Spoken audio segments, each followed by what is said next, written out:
E aí, galera do Espírita Pop, sejam bem-vindos a mais um programa. Eu estou aqui, eu, Matheus, Camila, e hoje com uma frase de impacto. Desisto de viver. Se você tem pensado, já pensou nisso, alguma coisa assim, fica aqui, fica com a gente, que a gente vai debater um pouco sobre o assunto, lembrando que estamos no Setembro Amarelo. Então, essa é a nossa contribuição para essa campanha aí que vem ajudando tanta gente. Fica ligado, depois da vinheta, vamos lá para o Espírita Pop.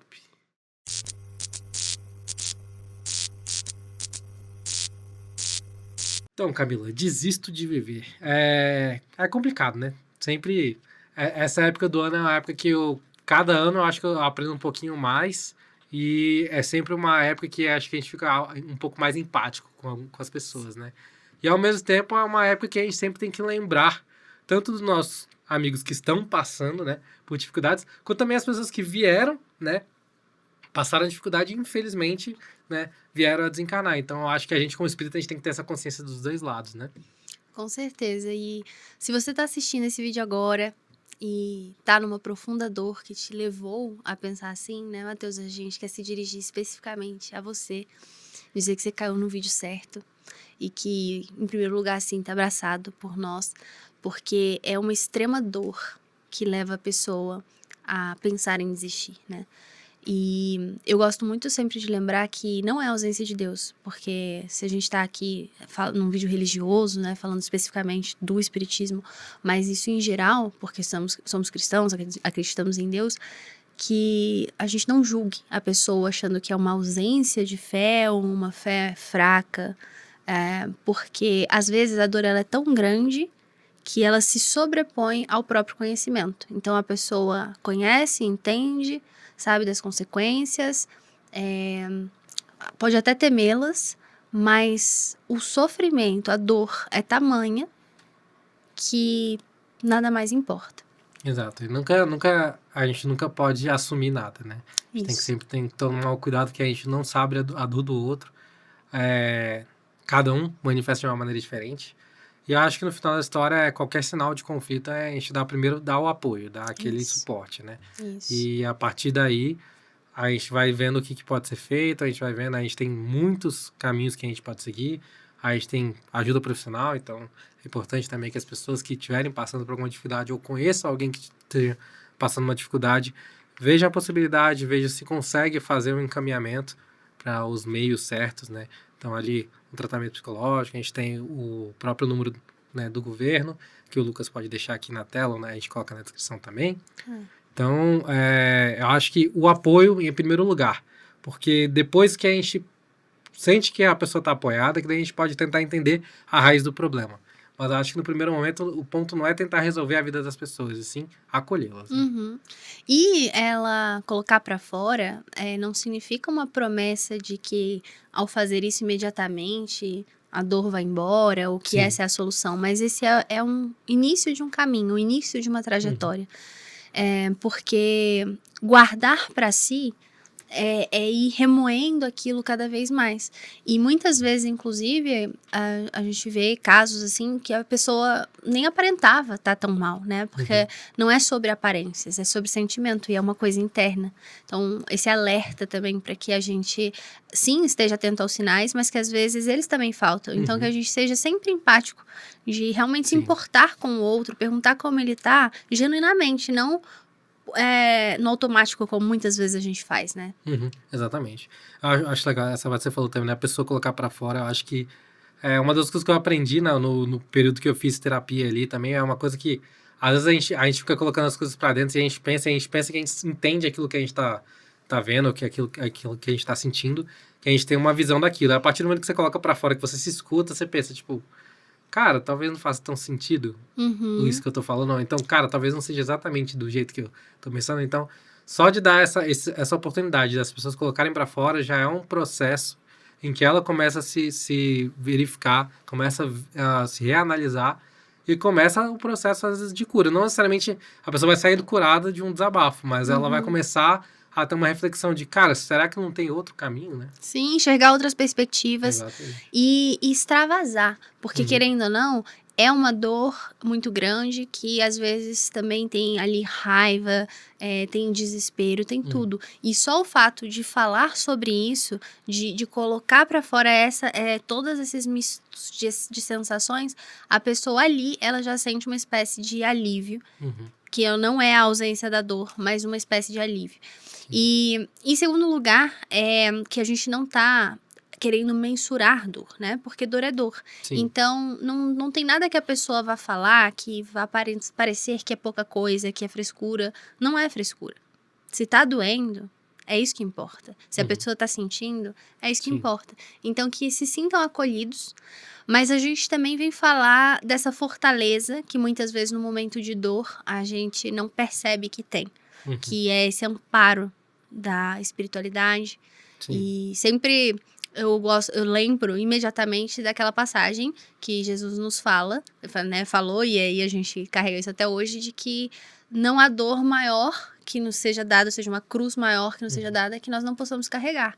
Então, às vezes, parece que é mais do que nós damos conta, e que tá demais. Só que não seria permitido se dentro de nós, em algum lugar ali, não tivesse essa fortaleza, né? Exato. Tem que lembrar que, né, Deus é infinitamente bom e justo, né? Então, assim, ninguém recebe uma cruz que não consegue carregar. A gente só, às vezes, desconhece a nossa própria força, né? E às vezes a gente esquece também que a gente tem a força de muitas outras pessoas que a gente não tá vendo, né? Que é a própria espiritualidade. Então, acho que nós, como os espíritas, e não só os espíritas, mas qualquer pessoa que tem uma fé ali, que tem uma crença, a gente tem sempre, né, como amparo essa própria fé. Então, a gente tem que... Uma das nossas maiores armas é a oração, é a gente poder se comunicar, a gente acreditar em alguém, acreditar em alguma coisa e utilizar isso como base, porque às vezes a gente esquece, às vezes a gente coloca uma pressão muito grande em nós mesmos, de que, se eu tô triste, o problema é meu, se eu tô com um problema, o problema é meu, Eu que tenho que e eu que resolver. tenho que resolver e ninguém se importa mais. E não é bem assim, tem muita gente que se importa.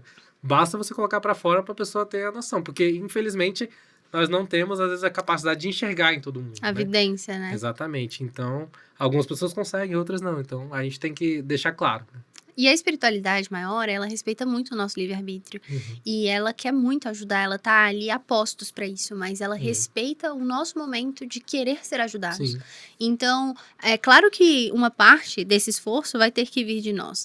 Eles não vão fazer tudo por nós, mas eles estão ali esperando que a gente se abra pra isso, porque enquanto a gente tá sofrendo e fechado para o mundo e para todos, nós também estamos fechados para eles. Então é como se a gente criasse um verdadeiro muro impenetrável dessas verdadeiras Sim. bênçãos que estão ali. Eles, claro que ainda assim eles ajudam, mas poderia ser muito mais potente, muito mais poderoso com Sim. essa abertura nossa, né? E em intervenções também sempre é uma questão, né? Independente se a espiritualidade conseguir isso ou não, ou se até mesmo por meio de uma pessoa encarnada. Não dá pra você simplesmente pegar uma pessoa e carregar ela e no final resolver alguma situação e daí no final querer que ela ande com as próprias pernas, né? Isso. Então, parte dessa ajuda, parte disso tem que vir um pouco da própria pessoa. Justamente para ela encontrar essa fortaleza que ela tem dentro dela e ela conseguir sustentar mais pra frente, porque a nossa vida é cheia de altos e baixos, então não é só porque a pessoa passou por um episódio que lá na frente ela não pode ter uma recaída, ela não pode ter uma outra dificuldade. Então, a gente ter essa experiência também de procurar ajuda por nós mesmos e fazer um pouco de parte do processo que nos fez nos reerguer, né? Acaba que nos torna um pouco mais fortes, nos torna um pouco mais preparados para o que vem aí pela vida, né? E muitos às vezes também pensam assim, você é forte, não aguento mais precisar ser forte, né? Porque parece uma frase clichê.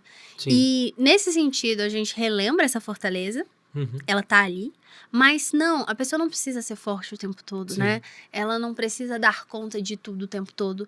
Então tá tudo bem a pessoa sentir que tá doendo, ela, num primeiro momento, ali se entregar àquela dor, se permitir sentir, se permitir falhar, se permitir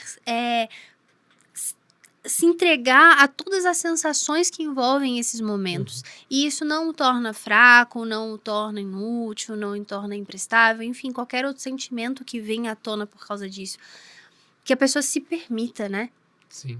Mas não se entregue ao ponto de desistir. Exatamente. E tomar o cuidado também com o que a gente chama de força. Força não é só uma questão de vem uma dificuldade, você resistir, você não sentir, você se fechar e você prosseguir, independente. Não, força é muito pelo contrário, força é você se permitir sentir, mas tomar uma atitude, agir a respeito. Então, eu vejo muitas pessoas que eu considero com muita força, que são geralmente pessoas que você não pensa assim, que são pessoas que vamos dizer, são brutas, vamos dizer assim, né? Sim. Ou são pessoas que são extremamente resilientes. São pessoas que eu vejo que muitas vezes eu vejo que elas foram pro fundo do poço, eu vejo que elas foram lá embaixo. Mas a força delas não foi porque elas estarem lá embaixo não foi um sinal de fraqueza, muito pelo contrário, elas se permitiram sentir, permitiram ver qual era a dificuldade que ela tinha, o porquê aquilo impactou tanto ela, e a partir dali ela deu a volta por cima e seguir em frente. Eu acho que essa é a maior força, você deixar sentir, é você ter ciência disso e você usar dos meios que você puder para poder voltar, mesmo que esses meios não venham 100% de você. A ajuda também é necessária, né? Corajosos são aqueles que acolhem os próprios sentimentos. Exato. Porque quando a gente tá bem, quando a gente tá feliz, é lógico que é algo que dá prazer, então a gente quer que aquele sentimento fique e a gente quer senti-lo, assim, na maior intensidade possível, né? Curti-lo. E quando é algo ruim, a gente quer que acabe logo, assim, que passe já, não é nem amanhã, é agora. Sim. Então vem esse desespero e essa impaciência. Mas da mesma forma como a felicidade a gente quer que dure muito, porque a gente vê tanta coisa boa nela, o sofrimento, e isso não é romantizar o sofrimento, mas é todo o ensinamento que o Espiritismo nos traz a respeito de um mundo de provas e expiações, tem o seu quê ali de remédio, tem o seu quê ali de grande aprendizado que vai nos levar a um outro patamar que, justamente por não estar lá, é que hoje estamos onde estamos. Então, assim, faz parte de um processo e parece que não vai passar, mas como nos lembrava o nosso amado Chico, tudo passa. Exatamente. E também o cuidado, você falou de a gente querer que a tristeza passe logo, e às vezes a gente também quer postergar a tristeza, né? Então a gente acaba deixando algumas coisas acumular, e às vezes a gente acredita que deixou acumular ao ponto de que a gente não consegue carregar. Eu gosto de acreditar que a gente ainda assim consegue carregar. A questão é que você acumulou um problema que às vezes você parcelando, às vezes você buscando ajuda, porque às vezes a gente não posterga nem por uma questão de eu não quero sentir isso agora. Às vezes é uma questão de eu não sei resolver, vou colocar isso pra frente, e a gente não se abre e aquilo vai vai crescendo, acumulando, né? exatamente. Então, a partir do momento que você compartilha um pouco, às vezes você consegue começar a tirar. Não, você não vai resolver todos os seus problemas de uma vez, mas você consegue retirar aos pouquinhos e tornando isso mais fácil de manejar, né? E o que o Espiritismo nos traz, assim, de diferente, de informação que pode, talvez, nos consolar, nos iluminar e também nos fortalecer e pensar, bom, essa também não é uma solução, porque parecia que não tinha solução a não ser essa. E o Espiritismo vem dizer, não, esse aqui também não é a solução. Porque, por mais pesada que esteja a trajetória nessa reencarnação, o que tá doendo é o espírito, né? O corpo, ele pode estar refletindo isso das mais variadas formas, mas o problema tá no espírito. E o espírito não morre, nós não morremos. Então, desistir dessa vida é desistir da oportunidade de estar num corpo de carne. E então, o corpo realmente perece, mas o nosso espírito que continua vivo vai continuar sentindo exatamente igual. Então, essa paz que se busca através da desistência não vem. Esse não é o canal, infelizmente. Porque às vezes dá aquela sensação de, então eu quero ir pro nada, sabe? Porque pelo menos por um segundo eu vou parar de sentir, vai parar de doer. E infelizmente não é isso que acontece. Muito pelo contrário, a dor permanece e às vezes pelo ato ela pode ser ainda maior. Então busquemos outras soluções que não estão, né, no ato de desistir. Exato. E agora a gente está se caminhando para o final, né? Para você que está vendo esse vídeo, né, e que eu entendo tudo isso, eu não necessariamente estou passando por essa dificuldade, mas eu quero ajudar alguém, né? Como que você pode fazer? Então a gente já falou aqui algumas formas, né? Tem todo o auxílio do governo, tem todo o auxílio profissional que vocês podem indicar. Psiquiatras, psicólogos, terapeutas. Vocês podem compartilhar esse vídeo, porque compartilhar a informação também ajuda, então quanto mais as pessoas estão informadas, melhor. No quesito espírita, nós espíritas a gente tem que pensar que, né, a gente está sempre um pouco conectado com os dois lados, a parte do encarnado e do desencarnado. Então, fazer preces por aqueles que infelizmente acabaram desistindo, né? Isso. Então, a gente tem grupos de preces para para essas situações. Em várias casas espíritas, eu acredito que quase todas têm algum grupo voltado a isso.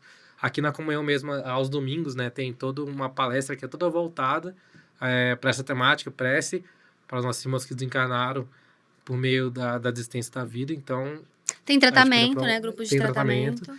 Então, tem vários meios. Atendimento fraterno. Atendimento fraterno. Tem vários meios que vocês podem procurar. E caso vocês queiram alguma informações, entre em contato aqui com a Comunhão, entre em contato com as plataformas do governo e vamos todos se ajudar, né?